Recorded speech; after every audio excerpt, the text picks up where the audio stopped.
This video will review the Georgia Standards of Excellence for 3OA3 and 3OA4, which both focus on solving problems involving multiplication and division.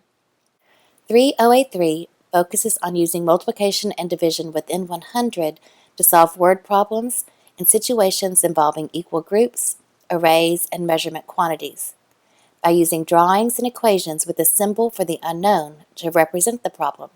3OA4 focuses on students being able to determine the unknown whole number in a multiplication or division equation by using the inverse relationship of multiplication and division. Let's look at the different types of multiplication and division situations that present themselves in third grade. Third grade students focus on both equal groups and arrays with problems that involve unknown products, the group size unknown, as well as the number of groups unknown.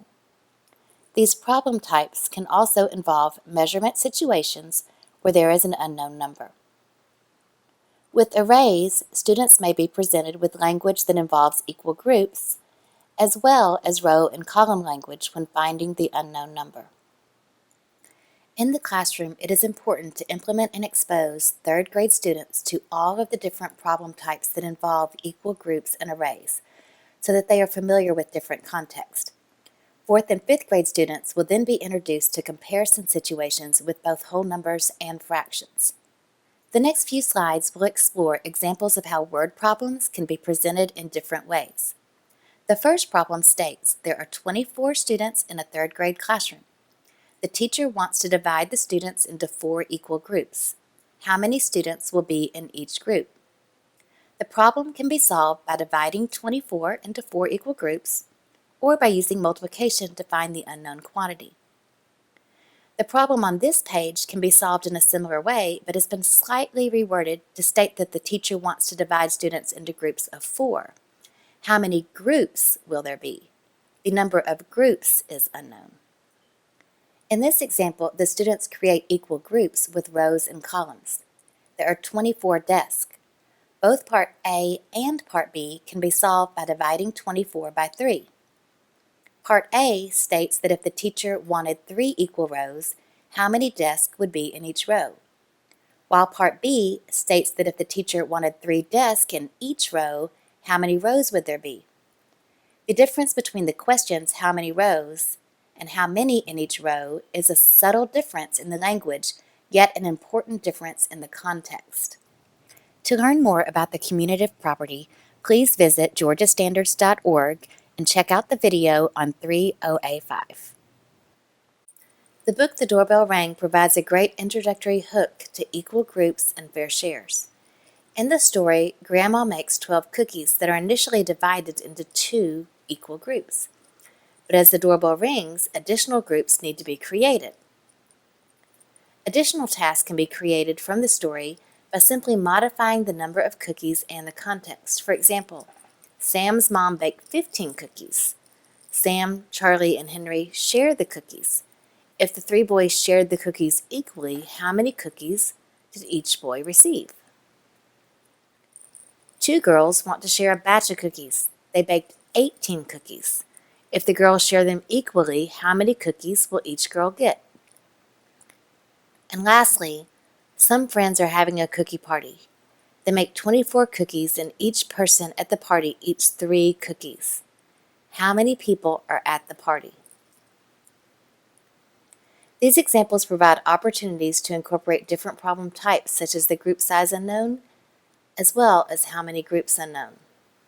In the upcoming video, you will see how students bagged 36 cookies in different ways to help Cookie Monster with his bake sale. Does each bag have the same amount? Yes. Okay, so we have 6 groups of 6, 3 bags of 12. Is there There's any other way? 9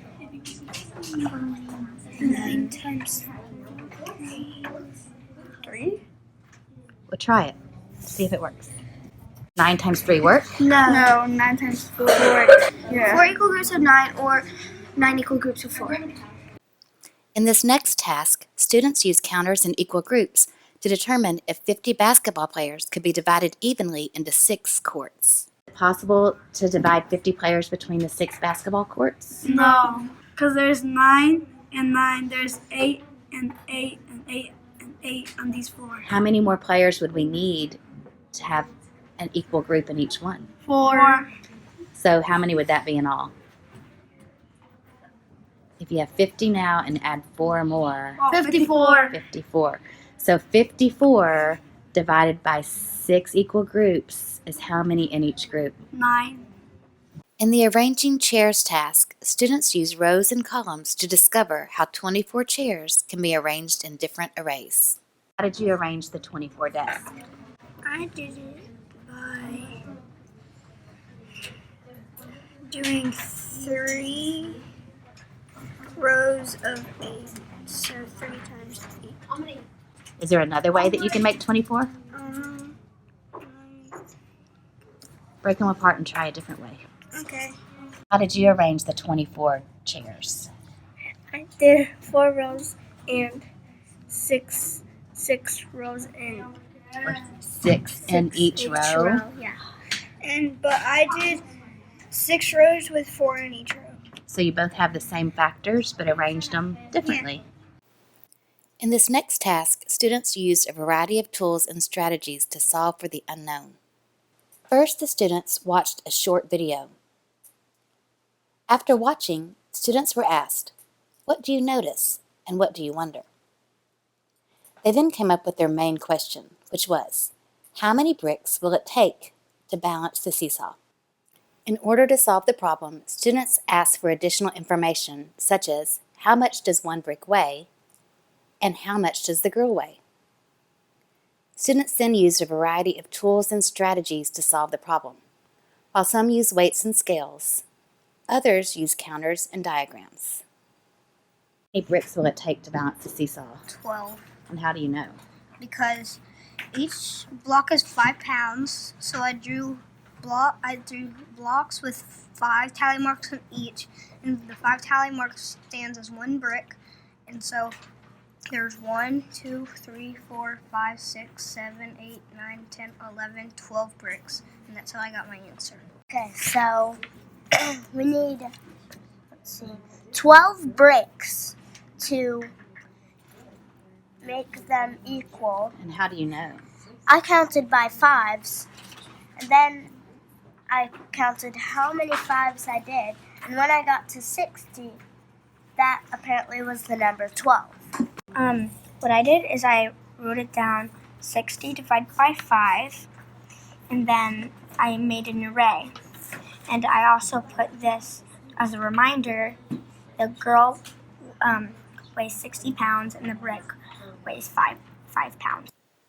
To practice solving for the unknown, students can play a variety of classroom games, such as, what's your number? The factors used in the game can be differentiated to meet the needs of each group. To play, one student places a card on their forehead without looking at the number. The other partner spins the spinner and states the product. The student with the card then tries to solve for the unknown factor. So what number did you spin? I spin the 3. Okay, 3 times that number equals... 24. Okay, so what number or factor is on your head? 3 times what equals 24? 8. Product is 20. So what do you have on your I head? have 2. In this next activity, students used a variety of tools to create math puzzles for their classmates to solve. If the sum of the dogs equals 8, then each dog must have a value of 4. If a frog times 4 equals 12, then the frog must have a value of 3. What divided by 3 equals 5?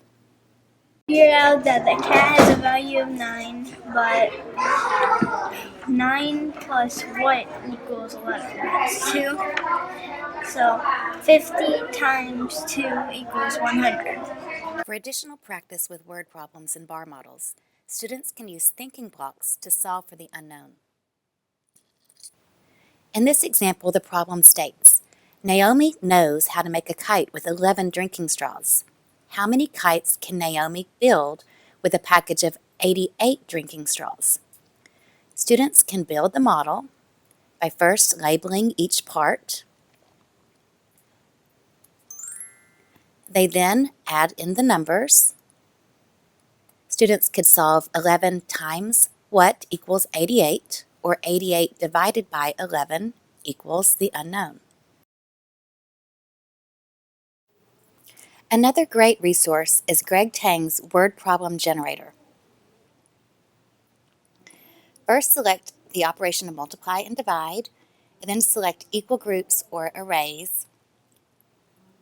Then select the variable which is unknown, whether it be the product, the group size, or the group number, and you can create one problem or a list of problems. For additional support and resources, please visit Unit 2 in the Georgia Frameworks at GeorgiaStandards.Org.